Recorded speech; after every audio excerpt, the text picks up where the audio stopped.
अल्लूरी सीताराम राजू ने अंग्रेजों के खिलाफ रंपा विद्रोह का किया था नेतृत्व।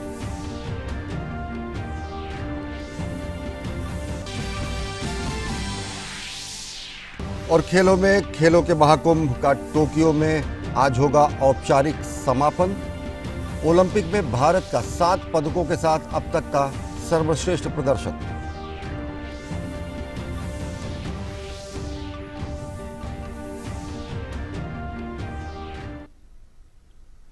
नमस्कार, मैं हूं अश्विनी कुमार मिश्र। देखते हैं खबरों को विस्तार से।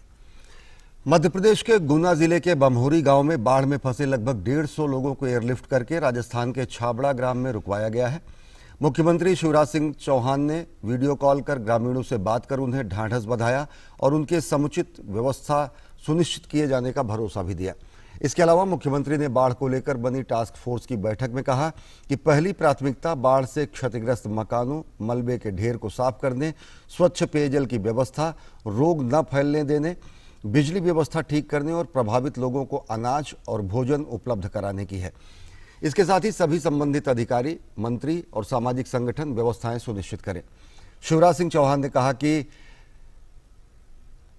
उन्होंने इस बारे में विस्तृत दिशा निर्देश दिए हैं। बैठक में संबंधित मंत्री, अधिकारी भी शामिल थे। मुख्यमंत्री ने टास्क फोर्स की बैठक में निर्देश देते हुए कहा कि नियमित रूप से दिए जाने वाले खाद्यान्न के अलावा बाढ़ प्रभावितों को 50 किलो अतिरिक्त खाद्यान्न उपलब्ध कराया जाए। वर्तमान में प्रदेश में बाढ़ग्रस्त क्षेत्रों में सेना के 3 हेलीकॉप्टर, एनडीआरएफ के 8 दल, सेना के 5 दल काम कर रहे हैं। शनिवार को गुना और अशोकनगर से 198 व्यक्तियों को रेस्क्यू कर बाढ़ की स्थिति से निकाला गया। बाढ़ की स्थिति उत्पन्न होने के पश्चात करीब 15,000 नागरिक राहत शिविरों में सुरक्षित पहुंचाए गए हैं। अब तक करीब 50,000 मकानों को नुकसान की जानकारी मिली है।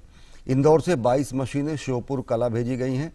मृत मवेशियों को दफनाने के लिए भी पूरा अमला जुटा हुआ है। ट्रैक्टर ट्रॉली की व्यवस्था कर पेयजल की व्यवस्था और सफाई की व्यवस्था की जा रही है। गौरतलब है कि मध्य प्रदेश के उत्तरी हिस्से में भारी बारिश के बाद बाढ़ की स्थिति गंभीर हो गई है। बाढ़ से 1250 से अधिक गांव प्रभावित हुए हैं। बारिश से ग्वालियर, शिवपुरी, श्योपुर, दतिया, अशोकनगर, गुना, भिंड और मुरैना सबसे अधिक ज्यादा प्रभावित हुए हैं। सब कुशल से हैं। हाँ, अब थोड़ी परेशानी तो वहां हो रही होगी, लेकिन चिंता नहीं करें, सब व्यवस्थाएं बनाएंगे, है ना? जी जी जी, है ना? थोड़ी परेशानी तो पानी के कारण हो गई अपन को, लेकिन और कोई चिंता मत करना, बाकी भी सब व्यवस्थाएं बनाऊंगा।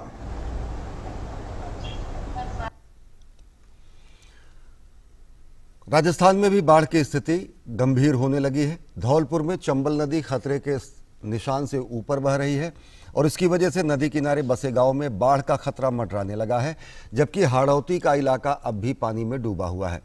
इस बीच कोटा से सांसद और लोकसभा अध्यक्ष ओम बिरला ने अपने संसदीय क्षेत्र में बारिश से हुए नुकसान पर अधिकारियों के साथ बैठक की। जिला परिषद सभागार में बैठक के दौरान कोटा और बूंदी के जिलाधिकारियों ने उन्हें कोटा और बूंदी में बारिश से हुए नुकसान के बारे में विस्तार से जानकारी दी।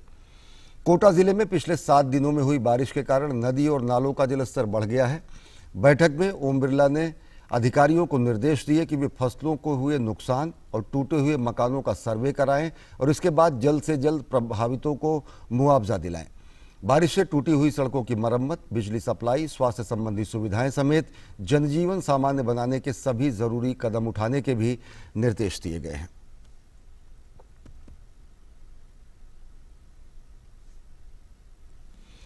टेरर फंडिंग के मामले में एनआईए आज जम्मू कश्मीर में 40 से अधिक जगहों पर छापेमारी की कार्रवाई कर रही है। सीआरपीएफ के साथ मिलकर एनआईए के अधिकारी तलाशी ले रहे हैं।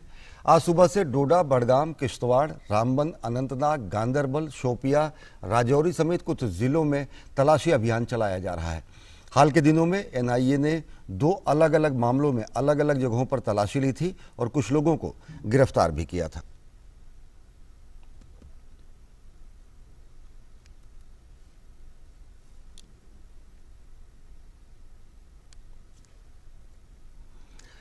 केंद्रीय वित्त मंत्री निर्मला सीतारमण ने आज विशाखापट्टनम जिले में कृष्ण देवी पेटा में स्वतंत्रता सेनानी अल्लूरी सीताराम राजू की समाधि पर श्रद्धांजलि अर्पित की। अल्लूरी सीताराम राजू को सबसे अधिक अंग्रेजों के खिलाफ रंपा विद्रोह का नेतृत्व करने के लिए याद किया जाता है। जिसमें उन्होंने अंग्रेजों के खिलाफ विद्रोह करने के लिए विशाखापट्टनम और पूर्वी गोदावरी जिलों के आदिवासी लोगों को संगठित किया था। सशस्त्र क्रांतिकारी बनने से पहले अल्लूरी सीताराम राजू ने असहयोग और सविनय अवज्ञा के गांधीवादी तरीकों का प्रयोग करते हुए 1882 के मद्रास वन अधिनियम के निरसन का प्रयास किया था। उन्होंने आदिवासी आबादी से वन उपयोग के अधिकार को जब्त करने के विरोध में 1922 में रंपा विद्रोह की शुरुआत की थी।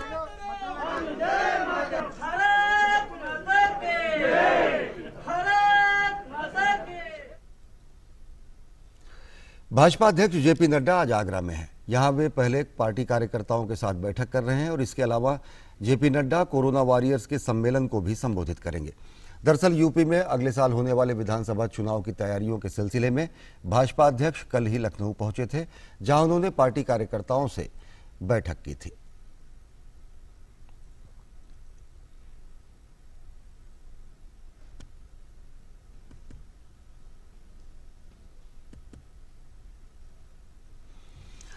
बात बिहार की। बिहार में औरंगाबाद, रोहतास और बांका जिलों में बिजली गिरने से 14 लोगों की मौत हो गई, जबकि 4 अन्य लोग घायल हो गए। मुख्यमंत्री नीतीश कुमार ने घटना पर दुख जाहिर करते हुए मृतकों के परिजनों को 4-4 लाख रुपए की अनुग्रह राशि देने की घोषणा की है और घायलों के मुफ्त इलाज के निर्देश दिए हैं।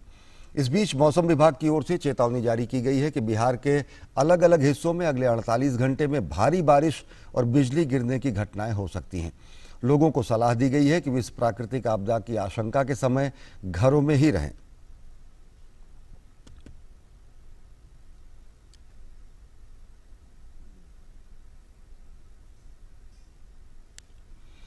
संयुक्त राष्ट्र में भारत के राजदूत टीएस तिरुमूर्ति ने लेबनान में सेना और पुलिस के योगदान पर संयुक्त राष्ट्र सुरक्षा परिषद के अध्यक्ष के रूप में बैठक की अध्यक्षता की। टीएस तिरुमूर्ति ने कहा कि संयुक्त राष्ट्र शांति मिशन में भारत 21 वर्षों से बड़ी संख्या में सैनिकों और पुलिस का योगदान देने वाले देश में शामिल है।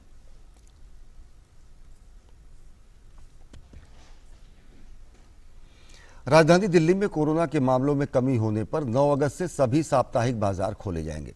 मुख्यमंत्री अरविंद केजरीवाल ने ट्वीट के जरिए जानकारी दी है। उन्होंने कहा कि दिल्ली में कोरोना से हालात नियंत्रण में हैं, लिहाजा साप्ताहिक बाजारों को खोलने का फैसला किया गया है। वहीं बाजारों में कोविड उपयुक्त व्यवहार अपनाने का निर्देश भी दिया गया है।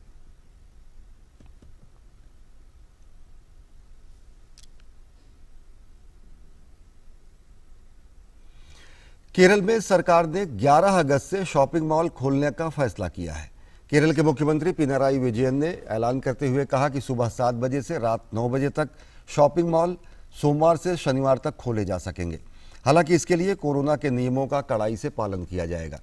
वहीं केरल में रैपिड रिस्पांस टीम के प्रभावी कामकाज की निगरानी के लिए जिला कलेक्टरों द्वारा विशेष टीमों को तैनात किया जाएगा।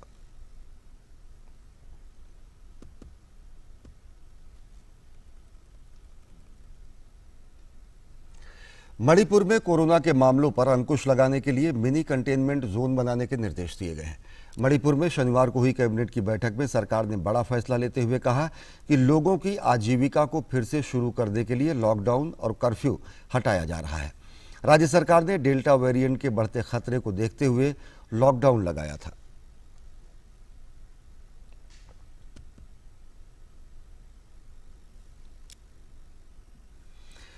देश में कोरोना के खिलाफ जारी जंग में टीकाकरण अभियान तेज गति से जारी है। देश भर में अब तक 50 करोड़ 68 लाख से अधिक कोविड रोधी टीके लगाए जा चुके हैं। स्वास्थ्य मंत्रालय के अनुसार देश में पिछले 24 घंटे में कोरोना के 55,91,657 वैक्सीन की डोज लगाई गई।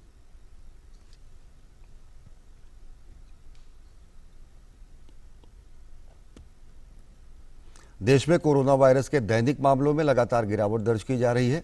केंद्रीय स्वास्थ्य एवं परिवार कल्याण मंत्रालय के मुताबिक पिछले 24 घंटे में 39,070 नए मामले दर्ज किए गए हैं। अब तक 3 करोड़ 10 लाख से अधिक लोग उपचार करवाकर स्वस्थ हो चुके हैं, जिसके बाद देश में रिकवरी रेट बढ़कर 97.39% हो गया है। इस समय देश में सक्रिय मामलों की कुल संख्या 4,06,822 है।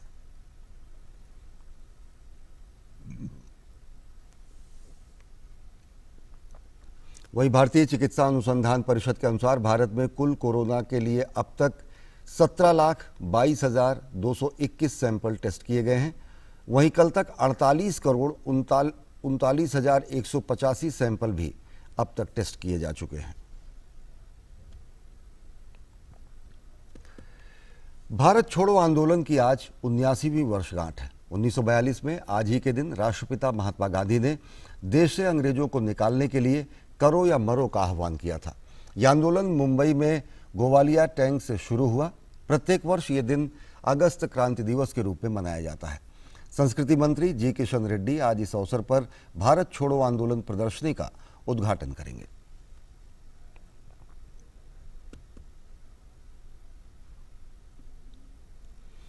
आज़ादी के 75वें वर्ष का जश्न मनाने के लिए उपलक्ष्य में मनाए जा रहे आज़ादी के अमृत महोत्सव के एक हिस्से के रूप में राष्ट्रीय अभिलेखागार आज भारत छोड़ो आंदोलन की 79वीं वर्षगांठ पर एक प्रदर्शनी का आयोजन कर रहा है। इस प्रदर्शनी का उद्घाटन केंद्रीय संस्कृति एवं पर्यटन और पूर्वोत्तर क्षेत्र विकास मंत्री जी किशन रेड्डी करेंगे। ये प्रदर्शनी सार्वजनिक अभिलेखों, निजी पत्रों, मानचित्रों, तस्वीरों और अन्य संबद्ध सामग्रियों के माध्यम से देश के स्वतंत्रता संग्राम में भारत छोड़ो आंदोलन के महत्व को दर्शाएगी। प्रदर्शनी 8 नवंबर तक आम जनता के लिए खुली रहेगी। जो इश्यू नहीं है, ये इश्यू उठाकर आज संसद को रोकना बहुत क्राइम है। लगभग 130 करोड़ अभी वेस्ट हो गया। जनता का पैसे है, टैक्स पेयर्स पैसे है।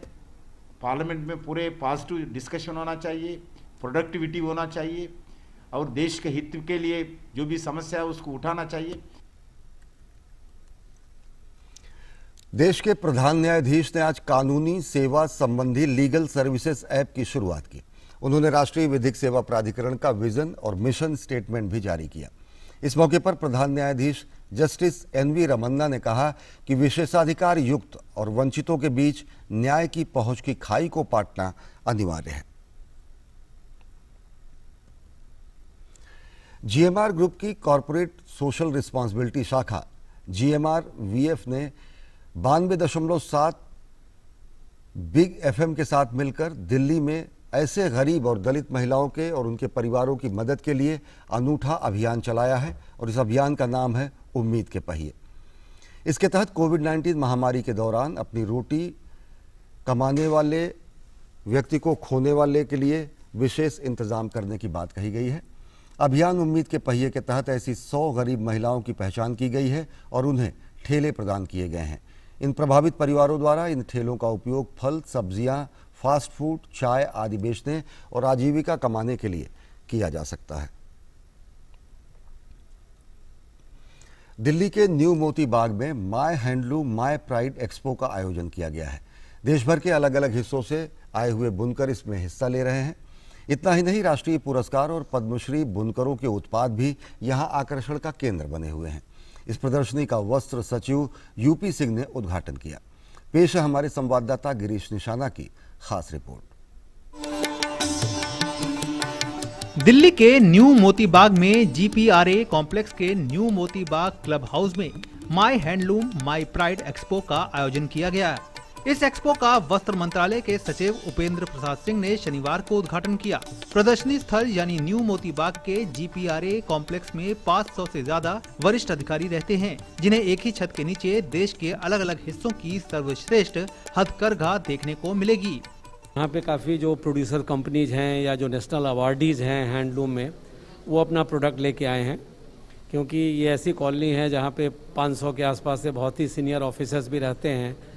तो एक तो उनको मौका मिलेगा कि भारत की जो बेस्ट हैंडलूम्स हैं, चाहे वो वेस्ट बंगाल से हो, चाहे महाराष्ट्र से हो, चाहे वो झारखंड से हो या राजस्थान से हो, सब एक जगह उनको देखने को मिलेगी। 15 अगस्त तक चलने वाले is my handloom my pride expo में देश भर के हथकरघा उत्पादक, कंपनियां और बुनकर उत्पादों का प्रदर्शन कर रहे हैं। आयोजकों को उम्मीद है कि ये प्रदर्शनी सफल रहेगी। We are conducting this domestic fair here, and HEP is known for exporting a lot of handloom products like tablecloths, mats, kitchen towels, floor coverings, etc. to all over world like Europe, USA and other parts of world. And now domestically we have conducted this fair here. इस हथकरघा प्रदर्शनी में एक से बढ़कर एक उत्पाद देखे जा सकते हैं। देश के अलग अलग राज्यों से आए इन बुनकरों में राष्ट्रीय पुरस्कार विजेताओं के साथ साथ पद्मश्री भी अपने उत्पादों को प्रदर्शित करते नजर आ रहे हैं। इस प्रदर्शनी में पद्मश्री अवार्डी भी देखे जा सकते हैं। उड़ीसा से आए हुए गोवर्धन पनिका यहाँ मौजूद है। कैसा लग रहा है इस प्रदर्शनी में हिस्सा लेकर? प्रदर्शन में अच्छा लग रहा है साहब, हमको खुश लग रहा है। लोग कितना पसंद करते हैं? लोग अच्छा बहुत पसंद करते हैं। यही हमारा काम देख के भी, हमारा तो हाथ का टोटल हाथ का काम है, नेचुरल डाई का है ये काम। हम बहुत दिन से हम दिल्ली आ रहा है, दिल्ली हम क्राफ्ट म्यूजियम में आते हैं, वहाँ भी काम दिखाते हैं लूम लेके। दिल्ली हाट में भी जाते हैं दस्तकार में, और हमारा जो मास्टर कृष्ण में भी हम लोग आते हैं। हमारा ये जो नेचुरल डाई का है टोटल हाथ का काम है, इसीलिए बहुत मैडम लोग पसंद करते हैं। नेशनल अवार्डी मोइनुद्दीन अंसारी भी उत्तर प्रदेश से साड़ियाँ लेकर प्रदर्शनी में पहुँचे हैं। सर, क्या क्या उत्पाद लेकर आए हैं आप? ये मैं सूट लाया हूँ, दुपट्टे लाया हूँ, साड़ी लाया हूँ, और बनारस के ड्रेस मटेरियल जो भी मतलब मेरा प्रोडक्ट है वो सारा मैं लेके आया हूँ। एक साड़ी बनाने में कम से कम मतलब 30 से 40 आदमी को रोजी मिलती है। डाई वाले को अलग है, जो तान मतलब अलग अलग तरीके से है। कोई मतलब पत्ते का काम करता है, कोई वीविंग करता है, कोई डाई करता है। तो इसी मतलब बनारसी साड़ी की ये एक खासियत है। गौरतलब है कि केंद्र सरकार द्वारा हथकरघा क्षेत्र के सतत विकास को सुनिश्चित करने के लिए विभिन्न प्रयास किए जा रहे हैं, ताकि हथकरघा से जुड़े बुनकरों और श्रमिकों को वित्तीय रूप से सशक्त बनाया जा सके और उनके उत्कृष्ट शिल्प कौशल पर गर्व किया जा सके। बुनकरों में जागरूकता पैदा करने और उनकी बाजार तक पहुंच बढ़ाने के मकसद से ये 15 अगस्त तक प्रदर्शनी आयोजित की गई है। इसमें देश के अलग अलग हिस्सों से 22 स्टॉल लगाए गए हैं, जिसमें नेशनल अवार्डी और पद्मश्री अवार्डी शामिल हैं। कैमरामैन एसपी दुबे के साथ गिरीश निशाना, डीडी न्यूज, दिल्ली। और रुक करते हैं अंतर्राष्ट्रीय जगत की तरफ। अमेरिका के उत्तरी कैलिफोर्निया में आग का कहर लगातार बढ़ता जा रहा है। उत्तरी कैलिफोर्निया में 13 जुलाई को लगी डिक्सी आग इस साल की अब तक की सबसे बड़ी जंगल की आग बन गई है। दमकल विभाग के अनुसार आग के कारण 4 लाख एकड़ क्षेत्र से अधिक वन क्षेत्र जलकर खाक हो गया है। आग के कारण लोगों को सुरक्षित स्थानों पर पहुंचाया जा रहा है।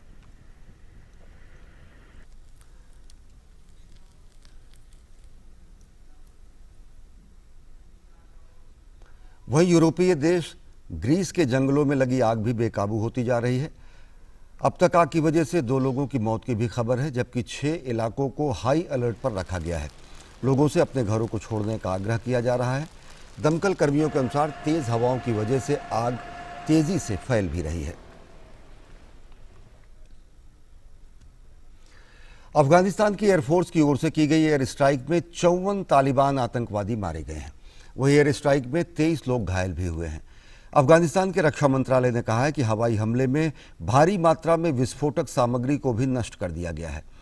अफगानिस्तान की वायुसेना ने तालिबान के ठिकानों पर यह स्ट्राइक ऐसे समय में की है जब विदेशी फौजें वापस चली गई हैं और तालिबान की ओर से लगातार हिंसा में वृद्धि देखी जा रही है।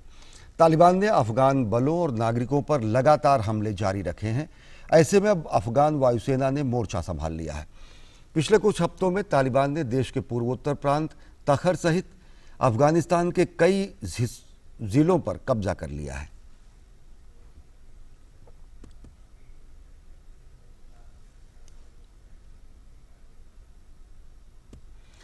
अमेरिकी सीनेट ने $1 ट्रिलियन के बुनियादी ढांचे के पैकेज को आगे बढ़ाने के लिए मतदान किया। राष्ट्रपति जो बाइडेन और सीनेटरों के द्विदलीय समूह के बीच महीनों तक चली बातचीत के बाद ये पैकेज एक महत्वपूर्ण कदम माना जा रहा है। सीनेटर्स ने कानून पर बहस को सीमित करने के पक्ष में 67 और विपक्ष में 27 वोट डाले। अब तक वर्तमान बिल ने पर्याप्त रिपब्लिकन से समर्थन प्राप्त कर लिया है।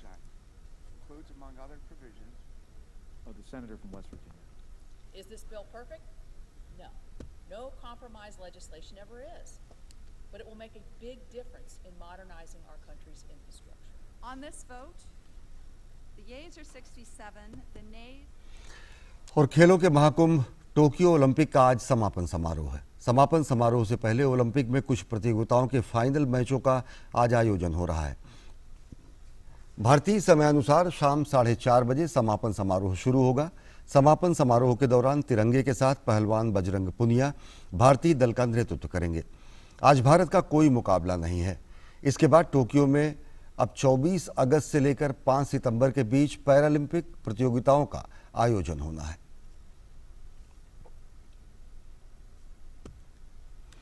टोक्यो ओलंपिक में भारत को कांस्य पदक दिलाने वाले पहलवान बजरंग पूनिया ने मीडिया से बात करते हुए कहा कि इस बार वे भले ही गोल्ड से चूक गए हों, लेकिन पेरिस ओलंपिक में वे भारत के लिए स्वर्ण पदक जरूर जीतेंगे। अभी 3 साल बचे हैं, क्योंकि मेरे को अभी इंजरी हो गई थी 1-1.5 महीने पहले टूर्नामेंट में, तो वो परफॉर्मेंस मैं नहीं कर पाया। 20-25 दिन में मैच से बिल्कुल दूर रहा। तो एक खिलाड़ी के लिए एक दिन की मेहनत भी काफ़ी मायने रखती है इतने बड़े टूर्नामेंट के पास में। तो वो चीज़ें, वो कमी मेरे को देखने को मिली अपने, जो मैं ट्रेनिंग नहीं कर पाया उसमें।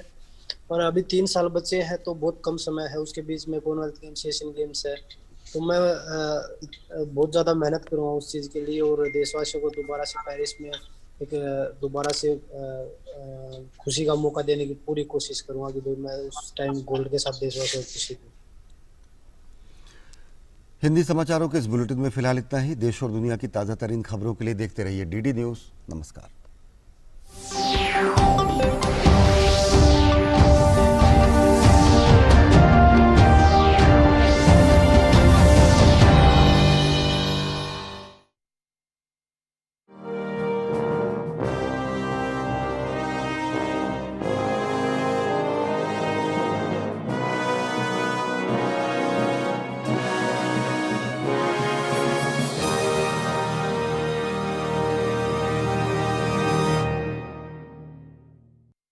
नमस्ते इंडिया। नमस्ते लैंड। मरहबन इलल हिंद।